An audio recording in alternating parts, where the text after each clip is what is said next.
Ancient grudge break to new mutiny, where civil blood makes civil hands unclean.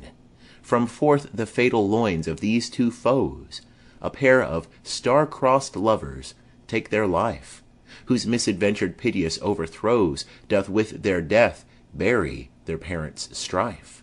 The fearful passage of their death-marked love, and the continuance of their parents' rage, which but their children's end naught could remove, is now the 2 hours' traffic of our stage, the which, if you with patient ears attend, what here shall miss, our toil shall have strive to mend. Exit. Act 1. Scene 1. Verona, a public place. Enter Samson and Gregory, with swords and bucklers, of the house of Capulet. Samson. Gregory, on my word, will not carry coals. Gregory. No, for then we should be colliers. Samson. I mean, and we be in choler, will draw. Gregory. Ay, while you live, draw your neck out of a collar. Samson. I strike quickly, being moved. Gregory. But thou art not quickly moved to strike. Samson. A dog of the house of Montague moves me. Gregory. To move is to stir, and to be valiant is to stand. Therefore, if thou art moved, thou runnest away. Samson. A dog of that house shall move me to stand. I will take the wall of any man or maid of Montague's. Gregory. That shows thee a weak slave, for the weakest goes to the wall. Samson. 'Tis true, and therefore women being the weaker vessels are ever thrust to the wall. Therefore I will push Montague's men from the wall, and thrust his maids to the wall. Gregory. The quarrel is between our masters and us their men. Samson. 'Tis all one. I will show myself a tyrant when I have fought with the men. I will be cruel with the maids. I will cut off their heads. Gregory. The heads of the maids? Samson. Ay, the heads of the maids, or their maiden heads. Take it in what sense thou wilt. Gregory. They must take it in the sense that feel it. Samson. Me they shall feel while I am able to stand, and 'tis known I am a pretty piece of flesh. Gregory. 'Tis well thou art not fish. If thou hadst been poor John. Draw thy tool. Here comes 2 of the house of Montague's. Enter 2 other serving men, Abram and Balthazar. Samson. My naked weapon is out. Quarrel. I will back thee. Gregory. How? Turn thy back and run? Samson. Fear me not. Gregory. No, marry, I fear thee. Samson. Let us take the law of our sides. Let them begin. Gregory. I will frown as I pass by, and let them take it as they list. Samson. Nay, as they dare. I will bite my thumb at them, which is disgrace to them, if they bear it. Abram. Do you bite your thumb at us, sir? Samson. I do bite my thumb, sir. Abram. Do you bite your thumb at us, sir? Samson, aside to Gregory. Is the law of our side if I say I? Gregory, aside to Samson. No. Samson. No, sir, I do not bite my thumb at you, sir, but I bite my thumb, sir. Gregory. Do you quarrel, sir? Abram. Quarrel, sir? No, sir. Samson. But if you do, sir, am for you, I serve as good a man as you. Abram. No better. Samson. Well, sir.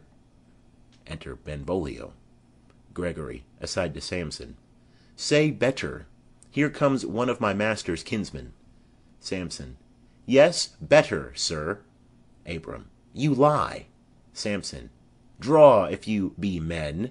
Gregory, remember thy swashing blow. They fight. Benvolio. Part, fools!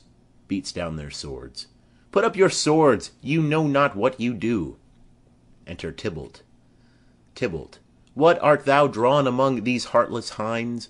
Turn thee, Benvolio, look upon thy death. Benvolio. I do but keep the peace. Put up thy sword, or manage it to part these men with me. Tybalt. What, drawn, and talk of peace? I hate the word, as I hate hell, all Montagues, and thee. Have at thee, coward!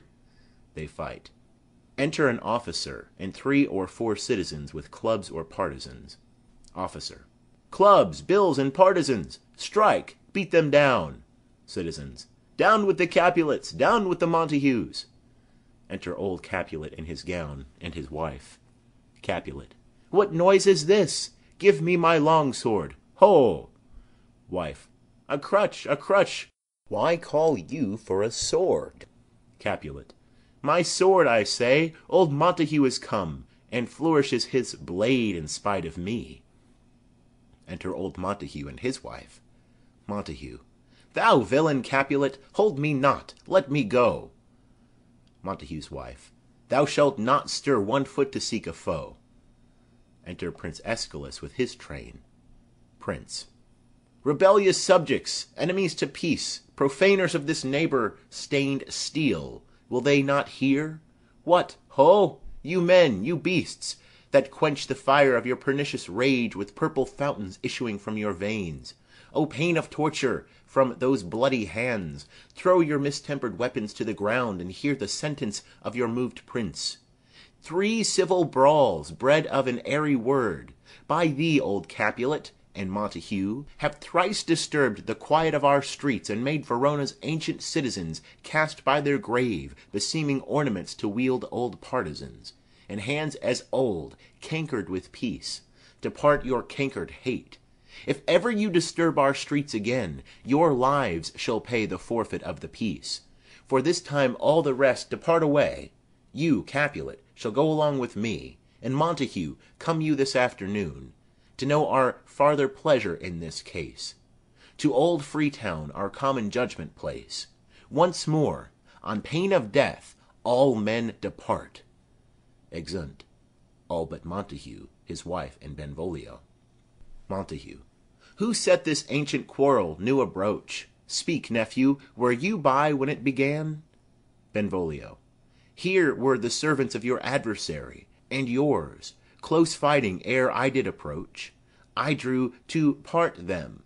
In the instant came the fiery Tybalt with his sword prepared, which, as he breathed defiance to my ears, he swung about his head, and cut the winds, who, nothing hurt withal, hissed him in scorn, while we were interchanging thrusts and blows, came more, and fought on part and part, till the prince came, who parted either part. Montague's wife. Oh, where is Romeo? Saw you him to-day? Right glad I am he was not at this fray. Benvolio. Madam, an hour before the worshipped sun peered forth the golden window of the east, a troubled mind drave me to walk abroad, where underneath the grove of sycamore that westward rooteth from the city's side, so early walking did I see your son. Towards him I made, but he was ware of me, and stole into the covert of the wood. I, measuring his affections by my own, which then most sought were most might not be found, being one too many by my weary self, pursued my humour, not pursuing his, and gladly shunned who gladly fled from me. Montague. Many a morning hath he there been seen, with tears augmenting the fresh morning's dew, adding to clouds more clouds with his deep sighs. But all so soon as the all-cheering sun should in the farthest east bean to draw the shady curtains from Aurora's bed, away from light steals home my heavy son, and private in his chamber pens himself, shut up his windows, locks fair daylight, and makes himself an artificial night. Black and portentous must this humour prove, unless good counsel may the cause remove. Benvolio. My noble uncle, do you know the cause? Montague. I neither know it nor can learn of him. Benvolio. Have you importuned him by any means? Montague. Both by myself and many other friend, but he, his own affection's counsellor, is to himself, I will not say how true, but to himself so secret and so close, so far from sounding and discovery, as is the bud bit with an envious worm, ere he can spread his sweet leaves to the air, or dedicate his beauty to the sun. Could we but learn from whence his sorrows grow, we would as willingly give cure as know. Enter Romeo. Benvolio. See, where he comes. So please you step aside. I'll know his grievance,